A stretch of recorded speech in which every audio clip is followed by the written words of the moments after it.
maybe it's late at night, but you can't sleep. You're bored. You can't stop a bazillion thoughts from racing through your skull. Or maybe you had too much coffee. Or you're a little drunk. Whatever the case, I've been there, my friend. I know how it feels to sit there and realize that you're not really living right now. You're just existing. Surely there's something you can do, right? But no matter what, no options presented seem like something that feels right. Watching TV or playing video games seems like mind-numbing options. And you've likely been surfing the net all night and have realized how little satisfaction you're getting from that too. Well, good news, because I have a solution. This option might require you to put on pants and walk somewhere, but it's worth it. I guarantee it. See, there's a building not even a block from where you live, and at any time of the night, you'll find the rear entrance unlocked. During the day, the place is locked up tight as a drum, but for some reason, once night falls outside, whatever time of day that happens to fall on at any time of year, you'll find that rear entrance is open and waiting. What are you waiting for? Christmas? Get your pants on, put on your shoes, and get your butt down there. Didn't I promise it would be worth it? Only one thing. You've got to follow my instructions to the letter. To the letter. That's very important. Got that? Okay, good. Are you ready? Then let's go. The building is just up ahead. See it? It's an old office complex that's currently unoccupied. I'm not sure what business were once housed there, but for now, it's empty. It's been here for years, and I don't recall a time when there was an actual business open there. Yes, of course I'm sure the rear entrance is unlocked. Didn't I say that? Let's head around the back. Don't worry. I know the lights are off. It's not like this building advertises itself to the general public. Only a select few have ever attempted what you're about to attempt. Stop worrying, okay? You'll be fine, as long as you follow my instructions. There's the entrance. Go on and try the door. See? It opens, just like I said it would. Now, proceed to the first elevator you see. What do you mean it's dark to see? Just use your flashlight. You didn't bring a flashlight. Didn't I tell you to? Oh, no, my bad. Well, you've started now. You can't turn back. You don't want to know what happens if you ignore me and turn back now. You'll just have to use the light there is from the moon to proceed. Okay, the elevator is 10 paces forward and to the right. This building is 10 floors tall. You will be going to the 11th floor. Shut up, I'm explaining. What you need to do is get in the elevator and immediately press and hold the button for the 10th floor. When it starts to flash, let go of it right away and tap the button for the first floor. Phew, you did a good job there. Now, the elevator is proceeding to the 11th floor. If you'd press those buttons any differently, you might have wound up on a different floor. And believe me, you don't want that. The elevator doors open on a hallway that leads straight down to a brightly illuminated exit sign. This is not our path. You run for that exit, and you'll probably never make it there. If you do, you'll find out that the sign lies. Instead, you need to turn to the left and take the first door you see. Wait! Is that really the first door you saw? You were about to head into it without even realizing that it was not the first door you saw. It was the second. The first door you saw was the one your eyes cast upon as you were turning. It's the second doorway on the left, true, but it wasn't the first door you saw after I gave the instructions. See what I mean? You have to follow my instructions to the letter. That was the last time I'm going to warn you that you're choosing wrong. Pay careful attention from now on, or who knows what will happen. Head through the door and sit down immediately. Good job.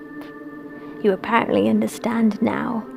Do as I say, and only as I say, if you hope to get through this with your sanity and or life intact. Ignore that cold sweat on your scalp and congratulate yourself that you didn't close the door, but instead sat down as soon as I told you to. The room before you is black, blacker than anything you've ever seen. You cannot see your hand in front of your face.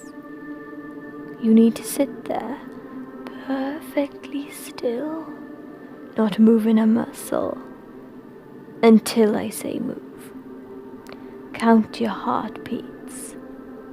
When you get to 20, stand up. 1, 2. Remember to count heartbeats, not seconds. There. You got to 20 and you're standing. Now, announce to the room, that which is darkest is closest. That which is closest is watching. That which is watching is furthest. Did you say it? You didn't hesitate after standing, did you? Did you speak as I told you the words? Or did you wait until you hear them all? If you waited, you're done for. Okay. It looks like they're satisfied. That's good news for you. You may proceed. Take one step forward and then immediately turn right. Walk forward until you come to a door. Open it, close it immediately, and stand with your back to the room. This room will be as dark as the first. Stop breathing. Hold your breath, and no matter how much it hurts, do not let it out. What is in this room follows the sound of breath, and if it hears any, well, I won't tell you what it will do. Or you will realize that breath and bolt for it. Keep holding your breath and count another 20 heartbeats. Now, the breath must really be straining your lungs. I understand that. Stay facing the door, but walk backwards until your back presses against the far wall. Keep that breath held. Walk slowly. Ooh, I bet you just can't stand it anymore, can you? You simply must release the breath. I can't stop you.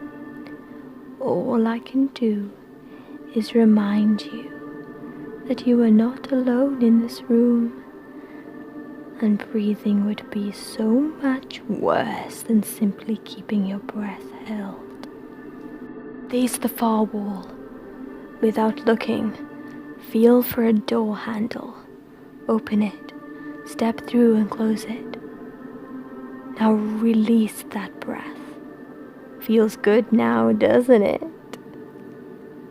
You're about a quarter of a way through, and you're still alive, and you're still yourself.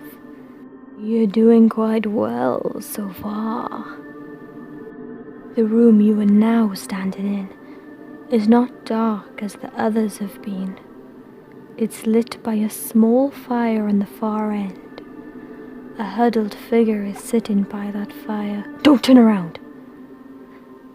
At least, don't do so until you stand straight and announce in a clear voice, "Might I share your fire for a moment?"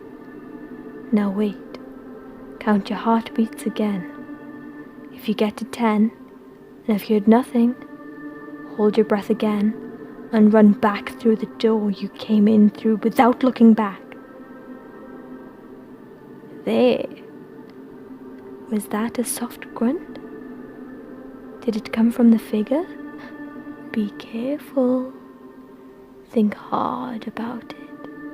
If you decide that it was indeed a soft grunt of assent, turn and go to the fire and huddle before it like the figure is.